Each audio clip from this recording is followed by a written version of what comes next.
it's easy to put, the buzzwords on a resume. It's Right. easy to say, hey, I've got experience in this, that, or the other.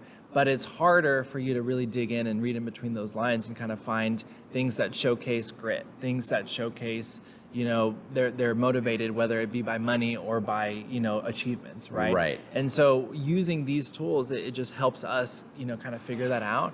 And then when we hop on that call with them, we know we kind of are a little bit more prepped on who we're speaking to and what we can expect.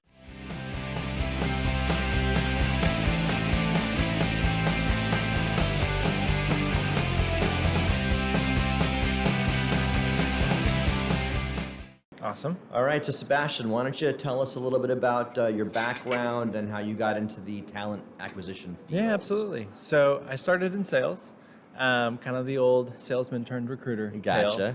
I've always loved talking to people. I think, when I look back, even as a young age, I remember getting in trouble for selling rubber bands in school. I was always trying to find a way to, interact with people. But yeah, so I started in sales, and then I quickly realized I was really good at connecting with individuals, whether it was for a sale or just getting to know them. Right. And then I slowly transitioned into insurance sales, which is a little bit harder, one of the harder sales out there. I would imagine. But I really enjoyed the challenge of kind of getting past somebody. Okay. We had to get past like the front desk or, the executive assistant to get to that go-to person, right? Right. So that we could get the leads and kind of get it flowing. And so I did a really good job initially kind of getting through that gatekeeper is what we called it.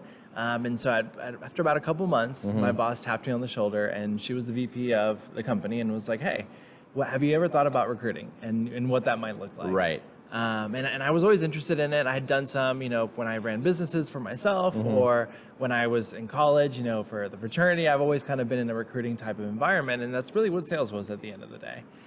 So I said, all right, let me think about it, just because I'd be giving up my book of business. Gotcha. And I was a little hesitant to do that because I had worked so hard to kind of, find what I had already achieved. Yeah, And it makes so sense. I quickly was like, what, the end goal is to get into that glass office at some point. I want to be Right. part of the corporate side of things. And so I quickly was like, let's do it. So I quickly learned a lot about recruiting. It Right. was very easy just because I did the role that I was recruiting for, which made it a little bit easier to kind of sell the role, right? And so I grew very fast in that role. I was able to grow the team. We went from a team of maybe 3-4 recruiters to about 20 recruiters. And it became just a mean green, machine where we were just chugging away. Awesome. And so from there, I saw a job opening, and I just kept applying, and I started becoming a recruiting manager, then became a director of recruiting, and so I really just learned a lot along the way. But it all started in sales. Awesome. And how did that lead you to Touchsuite? Yeah. So most of my family had relocated back to Florida. Okay. I was still in Dallas, Texas, and so I was ready to kind of maybe get closer to family, but not too close. So they all moved to Tampa and Orlando. Right. I started looking around and kind of putting some feelers out there. I gave myself some time to kind of see, what is out there. Okay. And then I came across a job in Boca Raton. And I looked it up, and at the time, I think it was like 17 degrees in Dallas, and I was like, come on, I gotta get out of this cold weather. I don't want to be here next year. And I applied to this job in Boca Raton, and crazy story, within like 2 weeks, I ended up getting it. Right. Packed all my stuff, and in about a week, I moved all the way down to Boca. Wow. Nice trip to get down here. Yeah. Definitely long, better weather. 20 hours, I think is what it was. Right. In And the U-Haul. much better weather. Much better weather. Right. So recruiting seems to be in a constant state of change, like a lot of other divisions. What have you seen as the most significant changes, and what advice would you offer to viewers or listeners to find the most appropriate candidates for their teams? Yeah, I think you really have to dig in a little bit more. Okay. Just because there's so many job boards out there, there's just so many avenues for people to apply, it can get kind of just oversaturated. And so you really have to dig in and kind of understand, really read in between the lines, get to know the candidates, and use, the technology to filter maybe what you're looking for. That's going to be the biggest key, whether it's from, a company standpoint looking to find talent for themselves, or from a candidate standpoint where they're trying to find a company that is the best fit for them. Right. Really utilize those tools to make sure you're doing a refined search on what really makes the most sense, because it's very easy to kind of just get overwhelmed. I mean, if you just quickly type in a role, you're going to find, over 100 roles. You'll be there all day trying to find out which is the best one. Right. So. In what ways has the rise of virtual interviews and assessments changed the hiring landscape overall? I mean, it's been great. I mean, I think it's more efficient. There's shorter turnaround times because you're able to get a lot more done. Whether you're applying for a role like me, where it's over, a couple states over, or it's in the same city. It just it allows us to kind of cast a wider net. We can get more done. If you are not currently employed, I mean, you can knock out 3 or 4 interviews in one day, right? And so it's a huge benefit. I think it's only helped us, really. Are there challenges with doing it that way as well, and kind of increasing the technology that way? Absolutely. I think it's a two-way street, right? It kind of forces both parties to put their best foot forward and their best face forward, right? I think for a while same thing when you applied for colleges. It was very easy to just kind of lose sight of everything because you just had a paper representing you, right? Now you're jumping into these interviews where it's virtual. You've got to maybe, at least from the top up, have the suit up or whatever it is. You can wear the pajama pants underneath, but you really have to make sure that you're presenting your best foot forward, whether it's presentation, whether it's, the knowledge that you have. You can't just rely on that piece of paper anymore. Kind of sticking with the change in technology over the years, what impact do you feel like the online job platforms and digital job boards had on the traditional recruiting methods? Yeah. So I think the traditional recruiting methods, it helped in terms of you being able to pinpoint what industry you're looking for, right? Because there's different job boards based off industry. If you're more techie, if you're more, I'd say like artsy, there's a lot of different ways for you to market yourself and your skills. So I think that was a huge benefit on the traditional ways, but now it's kind of merged, right? So you are helping yourself in some ways, but it's also a little challenging because it can be oversaturated. For example, if you post a role as a recruiter, that's pretty common, like let's say an account executive role or a customer service role.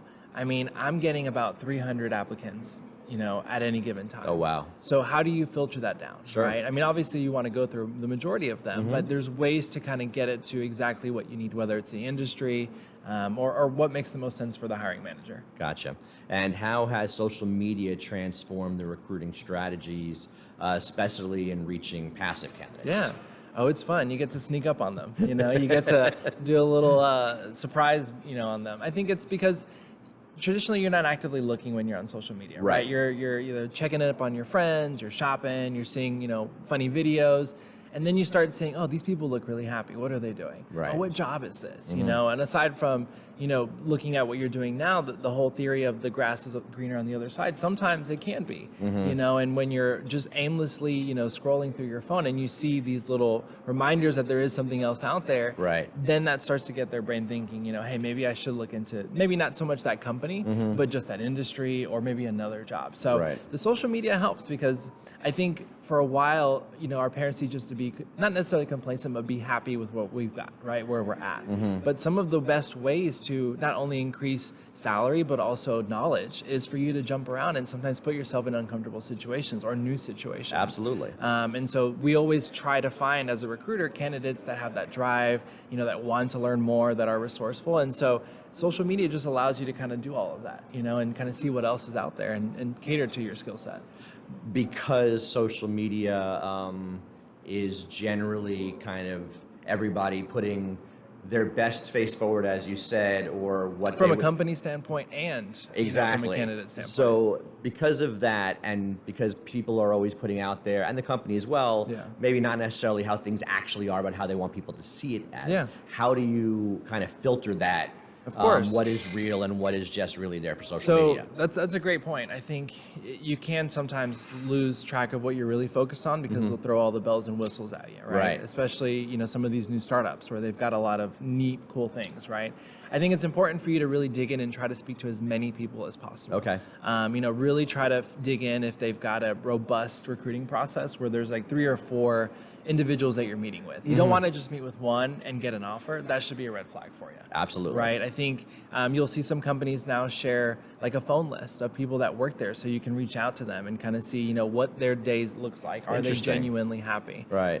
So there's a lot of new things that are out there, but don't be afraid as a candidate to reach out and dig in a little bit further. I mean, it's kind of like a marriage, right? You're basically got to jump into this. So you need to make sure it's a two-way street, that you're not only interviewing them, but they're also interviewing you. Absolutely. Kind of going to the next level of Yeah. technology, kind of where we are today, the technological advancements in AI. Yeah. How has that affected the recruiting process as well? Yeah, I mean, it's been huge. I think going back to traditional ways where we use Booleans, now we've got AI to help us from a candidate viewpoint. You can see which jobs make the most sense in your area for you, which skill sets. You can analyze a job description and compare it to your resume to see if there's a good match, right? From a recruiting standpoint, there's just so many ways for us to kind of narrow down our search and also find things that maybe we wouldn't have found before. Booleans were great, but it was very picky, right? It was if and not only this. This way, you can literally just type in a sentence and say, "Hey, help me find someone who's got this exact experience." Right. And it helps, bring in some candidates. So Amazing. it's huge. It's only going to improve from a application standpoint, but also from a process standpoint and how we're using it. It must streamline the process quite a Oh, bit. big time. And so how does a company like Touchsuite leverage the data analytics and recruiting to make a more informed hiring decision? I'm sure you're getting a lot more information now, like you just mentioned from AI. So how are you able to kind of use those analytics? I think we use it in numerous different ways. I think the biggest way is trying to find out who is coming in with those intangibles, right? It's easy to put, the buzzwords on a resume. It's easy to say, hey, I've got experience in this, that, or the other. But it's harder for you to really dig in and read in between those lines and kind of find things that showcase grit, things that showcase, they're motivated, whether it be by money or by, achievements, right? Right. And so using these tools, it just helps us, kind of figure that out. And then when we hop on that call with them, we kind of are a little bit more prepped on who we're speaking to and what we can expect versus, just kind of hopping on the phone and then finding out there's not a fit. And you feel bad, right? You don't want to waste their time and they don't want to waste your time. So I think it's more efficient, like you said, but it also just helps us, I think, from both perspectives. Right.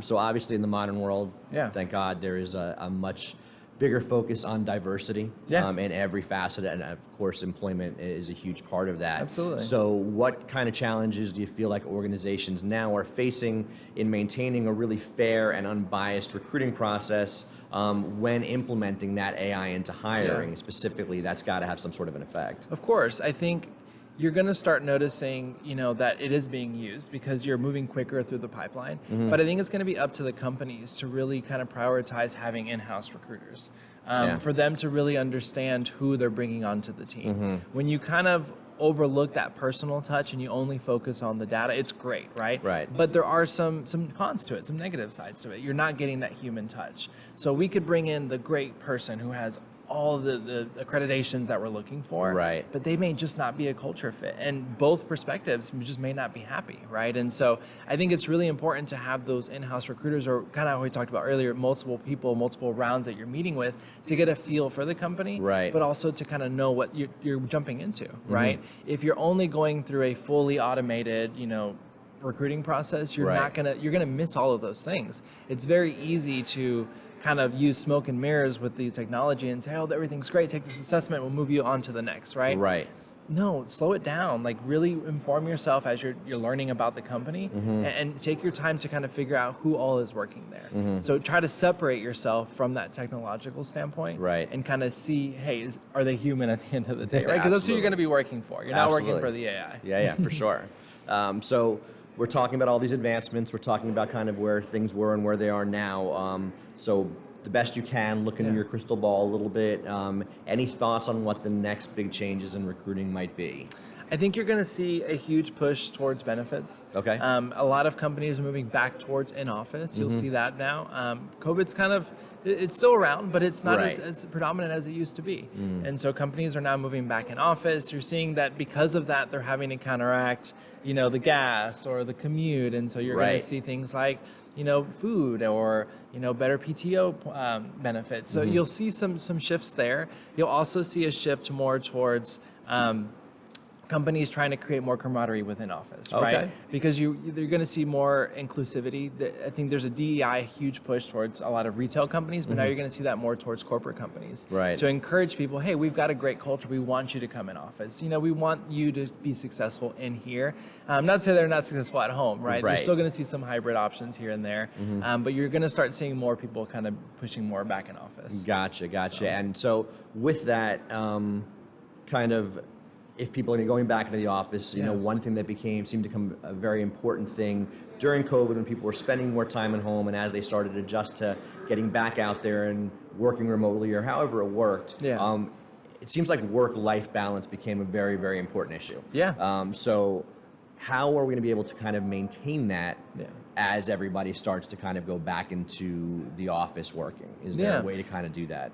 I think before COVID, we had this, thought of work-life strategy, right? It was very big on you kind of prioritizing certain things based on the priority, right? But now we're seeing it after COVID where people were at home and they were able to kind of have that work-life balance where they could, have their cake and eat it too, as they say, right? And so you're going to see, we talk about a push in office, but it's more flexible. Understood. You're going to see companies saying, hey, take your doctor's appointments. If you have something going on, handle that.